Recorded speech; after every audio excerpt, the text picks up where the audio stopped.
Hello and welcome to Cloud Forest Vibes. My name's Bobby, and this is how I grow orchids and carnivorous plants.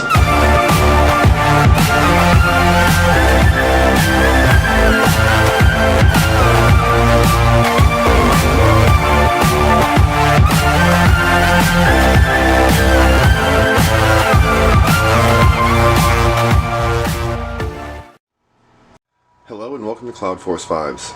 Today we have another Care Collab video, and this time the topic is Cattleya cernua or Sophronitis cernua. We have lots of channels participating today. The channels list is Trish's Orchid Life, Honeybees and Orchids, Fernanda Nacimento Orchids and Succulents, Hillbilly Orchids, Todd's Tropicals, and Nina over at Ninja Orchids. I believe Roger was supposed to join us, but I don't think he can because of his schedule at the moment. So that's unfortunate, because the first time I ever saw this plant was on Roger's Orchids, and that is what truly inspired me to get it. And not just one, but two. This is actually a small division off of this plant, but we will get into all the, my plant stuff here in just a little bit. Sophronitis cernua, or the nodding Sophronitis, is a miniature-sized southeastern Brazil species that can be found as far inland as Bolivia and Paraguay. It grows epiphytically and occasionally as a lithophyte, and it's a warm-growing orchid that has densely clustered subcylindrical or ovoid pseudobulbs. It carries a single, very thick 1 to 2 inch leaf, and it has a short spike that has from 4 to 10 flowers on each spike. It's a spring flowering plant, they say. It grows better mounted on a piece of cork.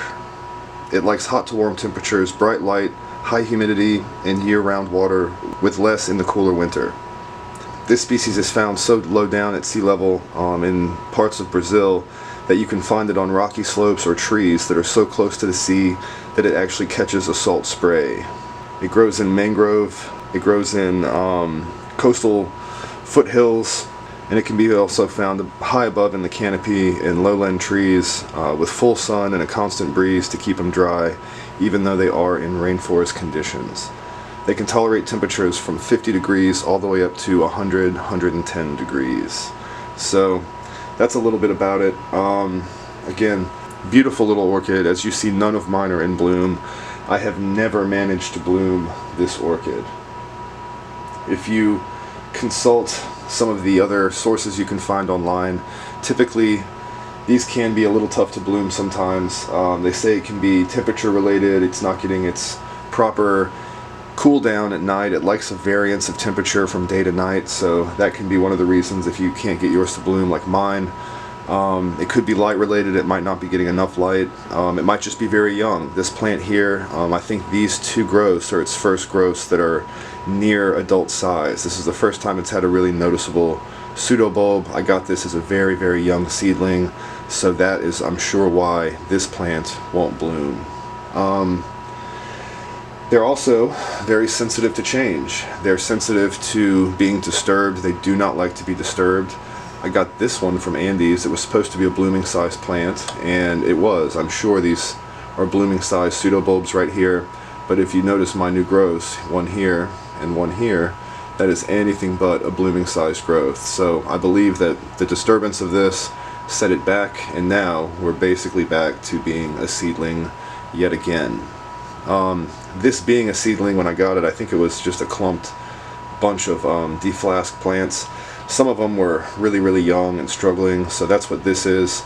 After, gosh, 2 years, that's how big these little guys are. So they are growing, believe it or not. There's new growths on them and everything, but I am trying them out on tree fern because they were not so happy on this mount with this moss. So as you see, all three of mine now are mounted. My original has been on this piece of cork for 2.5 years. I've changed the moss off a few times, and it does not really do that great with the zombie moss. It does for a while, but the minute that this stuff starts to go, which is now, I don't know if you can tell or not, but that zombie moss is starting to go. It really does start to decline fast. It'll lose its roots, and then you'll be in big trouble. That is what happened to this about a year ago, so I've kind of slowly been getting this plant back to happy again, which it is finally, but it was definitely very much a struggle. This one also, I got it, I remounted it probably at the wrong time, and it really didn't do anything. It sat on this mount for close to 6 months and did not do a thing. Over the summer it started to produce this root. Finally it produced another one somewhere down in here that's buried in the cork somewhere, and it comes back out and does its thing. So it's attaching to the mount, and it is growing in 2 directions, though very, very slowly. That is something I can say about this plant. They do seem to grow very slowly. As I said, I got this 2.5 years ago from Hauserman.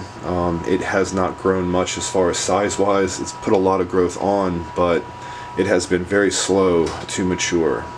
I'm hoping this year is going to be a real turning point for this one, and I'm really, really hoping that maybe the next set of growths blooms, because I am obsessed again with this plant, and I am determined to see these flowers. That is why I have so many different ones of these now. As far as different ones of these go, there's the typical standard red variety. I'll try to find pictures of all these as I'm talking and throw it up.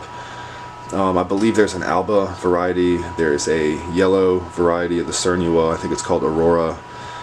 There's different color variations of this, just like Coccinea and many of the other Sophronitis out there. I do consider this plant to be relatively easy to grow. I think that it will tolerate a wide range of conditions. As I read to you guys earlier off of iSoap, it'll even tolerate salt spray from the ocean, so it really is a tough little plant. The foliage is tough, it's stiff, the pseudobulbs are squatty and tough. Everything about it, real tough plant. I think it likes to grow best probably dry like this. It does not mind being moist when it's in growth. It will actually benefit from that, but I do make sure this dries in between waterings. And tree fern is going to be my next experiment. I've got 1 or 2, let me see, 2 other species of Sophronitis now growing on tree fern, and I am just in love with it. They seem to be in love with it, and that is the really, really important part. So I do believe once this gets revamped again, it's either going to stay on this bare rooted, or it's actually probably most likely going to get taken off. I'm going to risk it, probably piss the plant off, set it back one last time, and put it on a nice piece of tree fern so it can just grow on and hopefully be really happy like the Wittigiana and the Manticorea in there. As far as my conditions go, I grow these in my tent. They're in intermediate conditions. They get morning sun, they're right up in the window, and then they get very bright LED light for the rest of the day. My temperatures are anywhere between 67 degrees as a low in the nights in the summertime, all the way up to about 82 degrees in the daytime. And in the wintertime it's about 75 degrees during the day, and it dips down to about 59, 60 degrees at night. They get lots and lots of air movement again. Lots and lots of humidity. My humidity levels are constantly above 80%. It's usually more like 85. And I water them just about every day when it's warmer, and every other day or so in the winter time. There is no rest period. They do not have a rest, so they will keep growing, even though they will most likely slow down in the winter months for most people. As far as feed goes, I feed them just like all my other Cattleyas, just like all my other orchids right now. In fact, they were getting fed high. I was giving them about 150, 180 parts per million, which they will tolerate. They'll do just fine with that. But I don't believe it's necessary, so I've dropped all that down. They get about 80 parts per million. They get that twice a week when they're really heavily growing in the warmer months, and now they're getting that once a week. They get CalMag periodically at about 40 parts per million, down to 30. Kelp, 30 to 40 parts per million as well. I prefer Kelp Max from First Rays. It is my go-to. I have, let's see, treated this mount with lime, Espoma garden lime. It seems to react really well to that. Whenever the moss starts to go, I will sprinkle some of that on most of my mounts that have it, except for pleurothalids, and that seems to really help the orchids get through, you know, the home stretch when the moss is starting to go and they're not quite ready to be remounted. That's one of my tricks. And yeah, that's just about it. Again, they're very, very easy going plants, easy to care for. I'm sure that a lot of people grow these potted, and they probably have no issues at all. I just prefer to grow everything mounted. If it's an epiphytic plant, I like to grow it mounted, so that is my way. Let's see, let's take a look at these things. Let's get up close and we will see a little bit more about Sophronitis cernua. Again, this is my plant from Andes. I've had this now for a little over a year, and it was a pretty nice plant when I got it.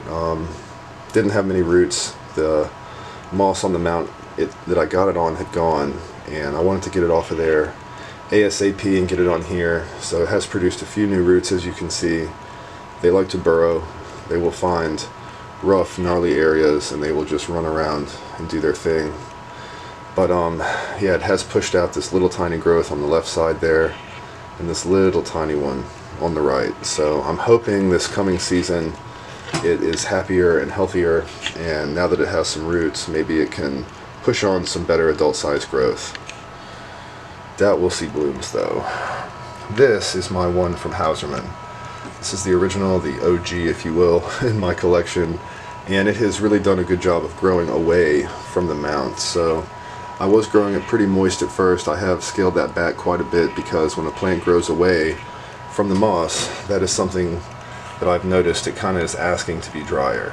So if you have that happening, guys, that might be one of the reasons. Sometimes they just ramble, sometimes that's just how they grow. Different orchids may grow that way, but a lot of times, Cattleyas especially, and plants that do like to grow drier in general, they will really let you know if they are not dry enough. Anyway, as you see, this is my newest growth and by far the largest, and it has just progressed on and on and on from this little tiny seedling that it was. So I'm happy I saved this plant. It really was quite unhappy, and what happened was these little pieces broke off in the springtime. I kind of shoved them back on the mount. I just kind of put them underneath the line and let them grow on, and they have. Much to my surprise, they made it, and both of them are now pushing on new growth. So I am going to let them try to do their thing on their own and become their own little division of this plant, and hopefully one day in the future these plants will all bloom and we will have a nice array of cernua blooms to share. But that's my experience. That's my plant. I grow them again in my tent. I live in the Washington DC metropolitan area, but I grow in my house, so the outside area doesn't really matter too much. It does get seasonal temps here, so I can use that to my advantage. I can cool my grow room, I can heat my grow room just by opening up the window and things like that, but my environment in here is very, very much under my control, so they get what I give them.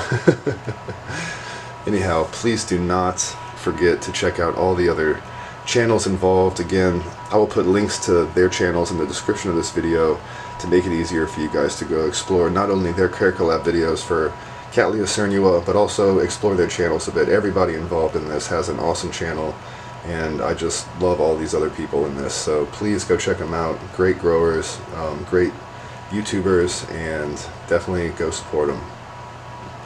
Anyhow, as always, I hope you enjoyed, I hope you learned something, and until next time, guys, please stay safe and happy growing.